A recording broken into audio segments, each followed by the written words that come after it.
Dans un monde qui exige de la compagnie, j'ai découvert une vérité puissante.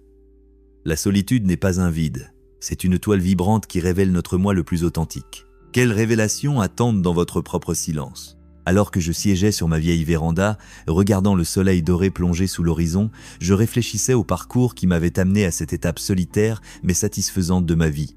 Il était difficile de croire combien de choses avaient changé depuis mes jours de professeur occupé. Entouré d'étudiants et de collègues, mon existence semblait souvent déterminée par la compagnie que je gardais.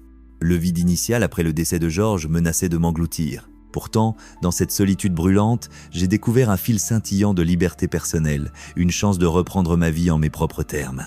La liberté signifiait choisir comment et quand interagir avec le monde, et bien que ce changement ait eu ses épreuves, il a finalement révélé une richesse d'opportunités pour la découverte de soi et la croissance.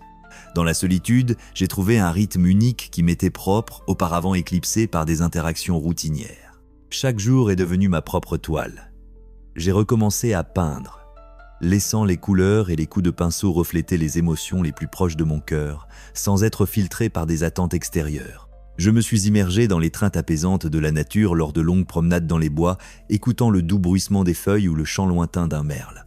L'acte simple de préparer le thé du matin s'est transformé en un rituel apprécié plutôt qu'en une tâche précipitée. Cela est devenu une pratique de pleine conscience qui a encore approfondi mon appréciation pour les petites merveilles de la vie, favorisant une créativité qui était longtemps restée en veille. Ce voyage enchanteur dans la solitude a révélé que la compagnie ne dictait pas le bonheur personnel, celui-ci émergeait de l'intérieur. Les jours où ma voisine, Maggie, se montrait souvent pleine de récits de ses dernières escapades sociales, une ouverture d'exposition d'art, un repas partagé de la communauté, il devenait plus facile de démêler mes pensées sur la solitude. Avec sa personnalité pétillante, elle évoquait sans effort l'attrait de la compagnie. Pourtant, son insistance à ce que je la rejoigne devenait parfois écrasante, laissant entrevoir la pression des normes sociétales qui affirment qu'il faut des autres pour s'épanouir. Jamais avare de débat, je lui ai partagé mes réflexions. « Maggie, tu sais que ce nouveau temps me permet d'être moi-même de tant de manières. Je peux embrasser la splendeur de la créativité sans devoir planifier autour des autres. » Ces éclats de couleurs vibrantes s'atténuant parfois dans la contemplation, elle riait, écartant mes arguments, mettant en avant la chaleur des expériences partagées. En réfléchissant, j'ai réalisé que ma solitude embrassait une nature plus profonde et transformative. Ce n'était pas simplement l'absence d'amitié. C'était un environnement favorisant la sérénité intérieure, me permettant de tirer des leçons que je n'aurais probablement pas apprises dans l'agitation des engagements sociaux. J'ai appris à écouter mes propres pensées et à savourer des moments de calme qui semblaient profondément enrichissants. Une fois, lorsque Stanislas, mon ami aguerri, m'a rejoint pour un thé, il a remarqué avec une lueur dans les yeux. « Tu sais, Evelyne, j'ai réfléchi. Il faut du courage pour rester seul. Entre deux gorgées de camomille, nous nous sommes émerveillés de la force que l'on trouve à partager notre solitude. Dans ces instants, nous avons découvert un pont reliant nos expériences plutôt que de diminuer nos réalités. Dans cette tranquillité accueillante, le monde s'est progressivement transformé. Chaque coin de ma maison est devenu un sanctuaire conçu selon mes propres préférences, les étagères débordant de classiques, le doux rythme du jazz flottant à travers les débuts d'après-midi et le jardin s'épanouissant sous mes soins tendres. Ce que certains pourraient percevoir comme de la solitude, je le reconnaissais comme un pouvoir d'innover et de revigorer mon esprit, embrassant la solitude non pas comme un espace vide mais plutôt comme un trésor de possibilités. Cette réalisation a revitalisé mon existence, m'apprenant à cultiver mon esprit comme une véritable oasis indépendante des influences environnantes. Alors que mes journées se mêlaient de manière plus harmonieuse à la nature et à la créativité, je remarquais quelque chose de remarquable fleurir sous la surface, la clarté. Dans le silence de chaque instant, loin du rythme effréné des attentes sociales, j'ai commencé à identifier mes aspirations et mes passions sans compromis. Les amitiés sur lesquelles je comptais depuis si longtemps n'avaient pas mon identité comme si elle était enfermée dans un cadre. Maintenant, j'étais prêt à me libérer et à explorer les vastes fresques de ma propre création. Cette exploration de soi a suscité une compréhension que je pouvais choisir la compagnie à tout moment sans sacrifier mon indépendance. Chaque amitié ajoutait de la valeur, mais en aucun cas ne définissait ma valeur ou ma joie. Dans mes moments de tranquillité, je ne pouvais m'empêcher de me demander « N'est-il pas incroyablement libérateur de se tenir seul dans sa vérité ? N'est-il pas tout aussi enrichissant de laisser le chemin se déployer devant soi sans être entravé par les attentes des autres ?» J'encourage ceux qui s'aventurent dans leurs années avancées à explorer la joie de la solitude. Après tout, c'est une toile attendant d'être peinte avec des couleurs personnelles, chaque coup de pinceau témoignant d'une croissance personnelle sans les limites des normes sociétales. Embrassez le pouvoir transformateur de la solitude et découvrez à quel point la vie peut être vibrante lorsqu'elle est vécue selon vos propres termes. Un après-midi venteux, le parfum des lilas embaumait mon jardin alors que je m'occupais de mes plantes avec des mains bienveillantes. L'acte de jardiner était devenu une pratique méditative pour moi, une danse délicieuse avec la nature où je découvrais des leçons profondes tissées dans le tissu de chaque saison de croissance. Je taillais soigneusement mes rosiers tout en réfléchissant à l'inévitabilité du changement, non seulement dans la nature, mais aussi dans la vie. Dans ces moments doux, je réalisais l'importance de la croissance non seulement dans mes plantes, mais aussi en moi-même. Chaque fleur qui éclot de la terre me rappelait la résilience et la capacité à s'épanouir, même dans la solitude.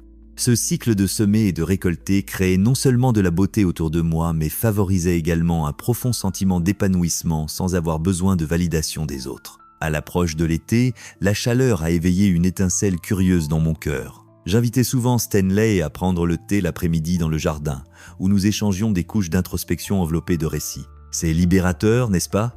disait-il, sa voix imprégnée d'un ton de connaissance. En sirotant son Earl Grey habituel, il se levait dans une chaise sous les branches étendues de mon pêcher, savourant la sérénité qui nous enveloppait. Nous plongeâmes dans les intérêts qui avaient pris racine lors de nos voyages solitaires. La joie de savourer des livres nouveaux et anciens, l'excitation de découvrir l'art et de déterrer nos récits individuels sans le vacarme des dynamiques d'amitié. Dans ces échanges, je me sentais compris, sa compagnie enrichissant mes réflexions sur la solitude plutôt que d'exiger mon attention. Maggie, sans aucune excuse et pleine d'esprit, avec souvent des chaussettes reprisées de couleurs vives qui dépassaient de sa jupe fluide, est entrée un jour avec enthousiasme. Pourquoi ne pas organiser un atelier d'art ? S'est-elle enthousiasmée, les bras grands ouverts comme un oiseau prêt à prendre son envol. Mon cœur a vibré avec la tension familière, son enthousiasme peignant des visions de rire et de camaraderie, mais appelant aussi des moments de chaos qui brisaient les murs tranquilles que j'avais construits autour de ma solitude. C'était exaltant d'imaginer l'excitation de mélanger les idées et les rires, pourtant je ne pouvais pas me défaire de ce sentiment doux amé de perdre mon espace serein. J'ai cherché un terrain d'entente, exprimant mon intérêt, tout en déclarant mon désir de maintenir ce sanctuaire intérieur que j'avais soigneusement cultivé. Dans le tissage enchanteur des rencontres quotidiennes, je me suis également retrouvé à méditer sur l'aspect psychologique de la solitude. J'ai lu un article sur des adultes plus âgés qui adoptent l'autonomie et façonnent positivement leur bien-être mental. Il affirmait que les activités solitaires favorisent la santé cérébrale et la résilience émotionnelle. J'ai absorbé cette information avec empressement, reconnaissant sa vérité enracinée dans ma propre vie. Chaque coup de pinceau sur la toile, chaque promenade solitaire à travers les sentiers verdoyants transformait de simples minutes en moments nourrissants de réflexion. Mes efforts solitaires, plutôt que d'isoler, devenaient des avenues qui nourrissaient directement mon esprit et mon cœur. Avec cette compréhension, j'encourageais les autres à entrelacer des moments d'introspection dans leur vie, créant des espaces pour la clarté, la créativité et la croissance. Un soir, sous un ciel étoilé, j'ai invité Maggie et Stanley pour un simple dîner, un geste vers la connexion qui suivait également le rythme de mon cœur. Alors que nous sirotions du thé aux herbes en plein air, j'ai doucement orienté notre conversation vers la beauté que je trouvais dans la solitude. Vous savez tous les deux que j'apprécie ma propre compagnie, mais vous êtes ici, débordant d'histoire et de rire, cela n'ajoute-t-il pas de la texture à nos rencontres ? J'ai évalué leur réaction. Les yeux de Maggie brillaient alors qu'elle hocha la tête. Bien sûr, mais quel équilibre devons-nous trouver ? Le plaisir d'être ensemble est tout aussi vital, n'est-ce pas ? Alors que Stanley intervenait, tissant nos pensées ensemble, j'ai réalisé que ce n'était pas seulement ma solitude choisie qui importait. C'était aussi l'acceptation volontaire de la connexion qui avait du poids, une tapisserie habilement tissée entre indépendance et compagnie. En luttant avec ces concepts, j'ai apprécié que l'essence d'une vie solitaire puisse encourager la compréhension des autres sur leur propre chemin. Indépendamment des amitiés obligatoires, je souhaitais tendre une olive à l'idée que embrasser son existence singulière ne signifiait pas rejeter la joie collective que les autres peuvent apporter. Le véritable pouvoir réside dans l'appréciation de la solitude pour ce qu'elle a à offrir tout en permettant aux individus chéris d'épanouir à nos côtés, même si nos modes de vie divergent légèrement. Peut-être ne s'agissait-il pas de choisir un chemin plutôt qu'un autre, peut-être existait-il dans la belle danse de l'équilibre où les couleurs vibrantes de l'individualité rencontrent les teintes vibrantes de la connexion, enrichissant la toile de nos vies. Me levantant de la table, mon cœur flottait avec contentement en contemplant le mélange vibrant d'âmes devant moi. Quelle force incroyable de voir la juxtaposition de la solitude et de la camaraderie côte à côte, illuminant des chemins auparavant obscurcis par la sagesse conventionnelle. Alors que je partageais un dernier toast qui s'éternisait, je me demandais si nos perceptions pouvaient vraiment changer, une vie solitaire entrelacée d'amitié spontanée. Ne pourrions-nous pas reconnaître les deux réalités ? La vie n'est-elle pas plus colorée lorsque nous embrassons à la fois le silence que nous convoitions parfois et le rire qui nous unit, transformant chaque nouvelle expérience en chef-d'œuvre ? La semaine suivante, j'ai décidé d'embrasser la solitude d'une manière différente, une façon qui mijotait dans mon cœur depuis un certain temps. C'est lors de l'une de mes promenades contemplatives parmi les arbres majestueux de notre parc local que j'ai d'abord conçu l'idée d'un voyage de camping en solo. La pensée de m'enfoncer dans la nature pendant quelques jours, éloigné des distractions quotidiennes, m'a rempli d'un sentiment de paix et d'excitation. J'avais été témoin de nombreux levers de soleil perçant l'horizon depuis mon jardin, mais comme il serait différent de les vivre au milieu des montagnes et des ruisseaux.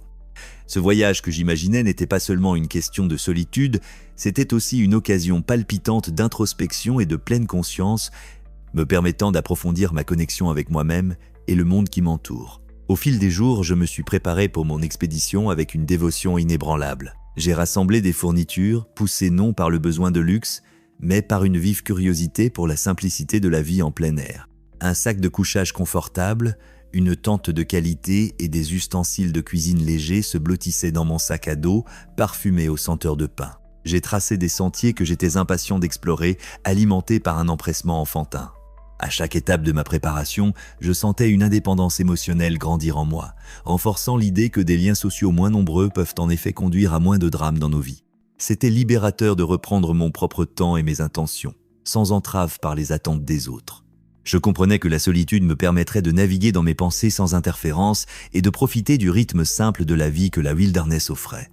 Se lancer dans mon aventure de camping m'a plongé dans un monde de sérénité. À mon arrivée, j'ai monté ma tente alors que le soleil filtrait à travers les feuilles au-dessus, illuminant mon joyeux petit campement. Alors que je m'installais dans mon environnement, une énergie réparatrice m'envahit, imprégnant l'odeur de cèdre et de terre humide. J'ai laissé de côté mes soucis terrestres, me sentant libéré du poids des interactions quotidiennes et des engagements sociaux. J'ai ouvert mon carnet, griffonnant des notes sur mon environnement tout en laissant les échos de la nature envahir mon cœur.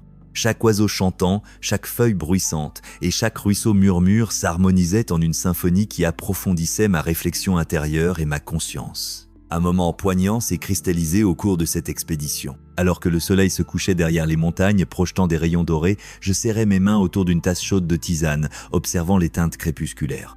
Il m'est apparu que la solitude cultivait un terreau fertile pour de profondes révélations personnelles. Le détachement émotionnel des trivialités de la vie sociale m'avait conduit à de nouvelles profondeurs en moi-même, brillant plus intensément que je ne l'avais jamais imaginé. Je me suis rappelé des preuves que j'avais lues sur les bienfaits de la solitude pour la santé mentale, réfléchissant à combien de personnes âgées avaient signalé des niveaux de satisfaction plus élevés en se permettant la solitude comme refuge pour la découverte de soi. Plus je gagnais en compréhension de la beauté de ma propre compagnie, plus je reconnaissais que la solitude n'était pas un vide à remplir, mais une toile attendant d'être peinte avec les couleurs de mes idées et de mes rêves. Alors que je m'asseyais avec mes pensées, diverses pratiques de pleine conscience flottaient dans mon esprit, implorant mon attention.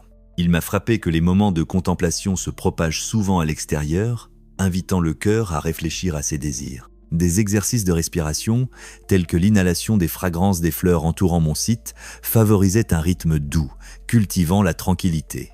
J'ai décidé de pratiquer la gratitude, car je vivais au sein d'un écosystème qui berçait mon existence. En revenant à mon journal, j'ai méthodiquement noté 3 choses pour lesquelles je me sentais reconnaissant chaque soir, m'émerveillant de la rapidité avec laquelle ma satisfaction s'épanouissait. Cette pratique simple a non seulement renforcé ma connexion à mon environnement, mais a également intensifié ma prise de conscience des joies fugaces de la vie qui passent souvent inaperçues. À mon retour chez moi, je me suis senti revitalisé. Une sensation qui se reflétait non seulement dans mon esprit, mais aussi dans la vitalité de mon jardin. Chaque fleur semblait s'épanouir avec une vigueur renouvelée, comme si elle partageait mes aventures.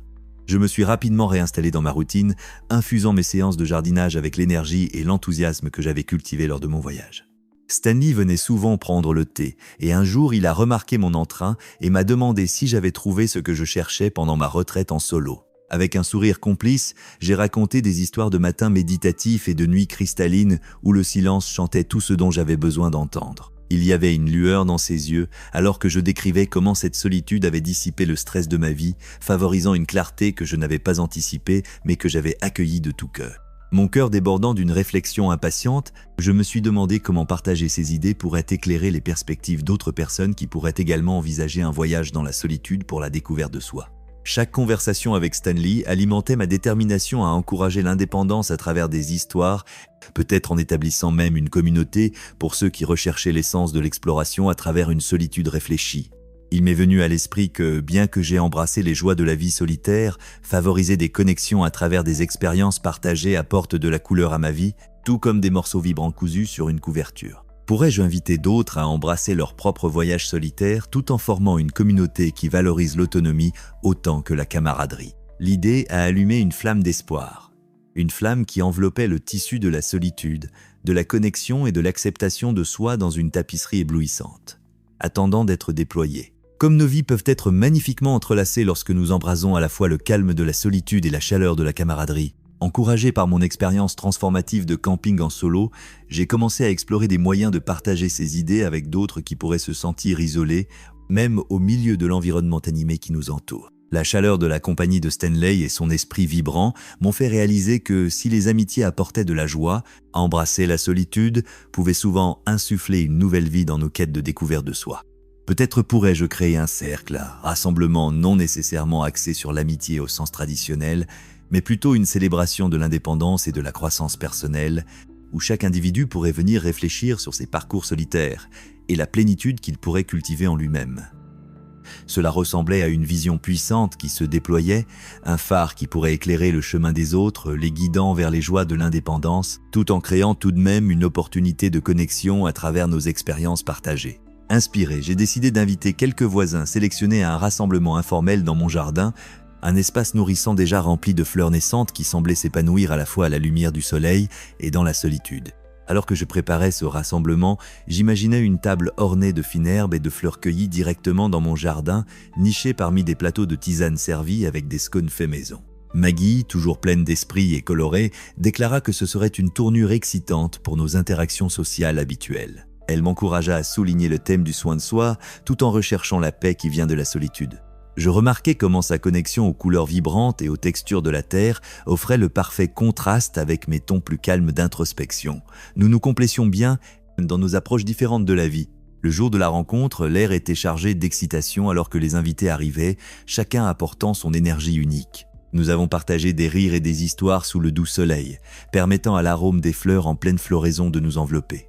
Chaque participant avait sa propre relation avec la solitude, certains comme Stanislas partageant leur goût pour les randonnées solitaires, tandis que d'autres avouaient se sentir anxieux à l'idée d'être seuls. En les écoutant, j'ai réfléchi à mon propre parcours, réalisant que nos conversations éclairaient les expériences individuelles avec la solitude et remplissaient l'air de potentiel pour l'émancipation.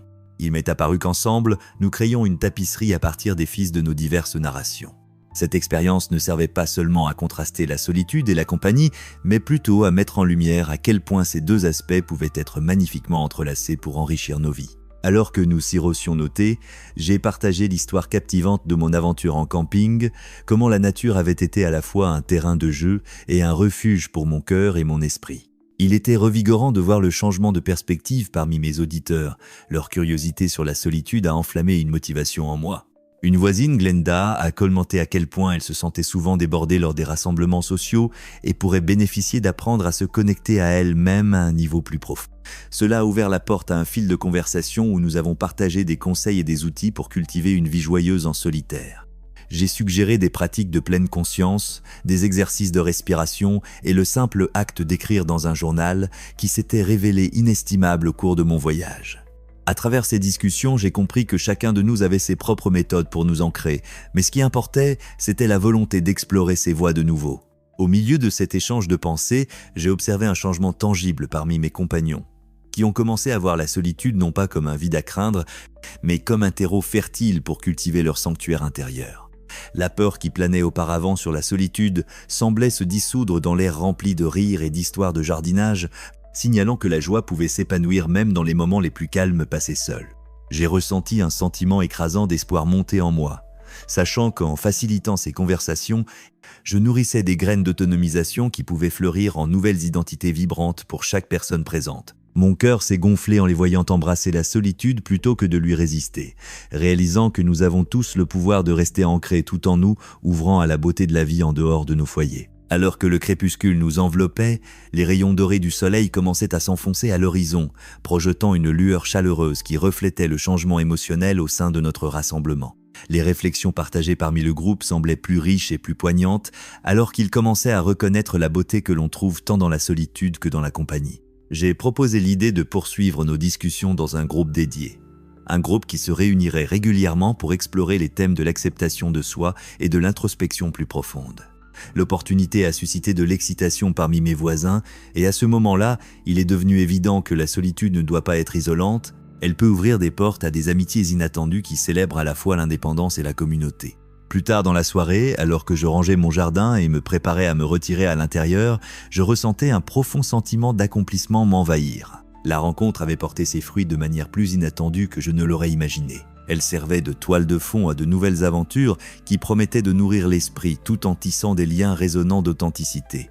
Ce nouveau cercle pourrait guider d'autres à découvrir que la solitude pouvait être non seulement agréable, mais aussi profondément enrichissante. Peut-il être que les vies que nous menons deviennent plus riches grâce aux expériences partagées tout en cultivant notre monde intérieur ? Même si nous célébrions notre indépendance, nos parcours entrepris ensemble révéleraient encore plus de couleurs et de motifs tissés dans le tissu de nos vies. Dans les mois à venir, j'imaginais des chemins s'ouvrant largement, non seulement pour moi mais pour chaque membre de ce collectif en pleine floraison, alors que nous embrassions ensemble le défi séduisant de la solitude. Nos récits pouvaient fluctuer comme les saisons changeantes, mêlant à la fois compagnonnage et indépendance dans une belle tapisserie de l'expérience humaine, nourrissant nos esprits et nous guidant vers les possibilités radieuses de ce que signifie véritablement s'épanouir. Pourrait y avoir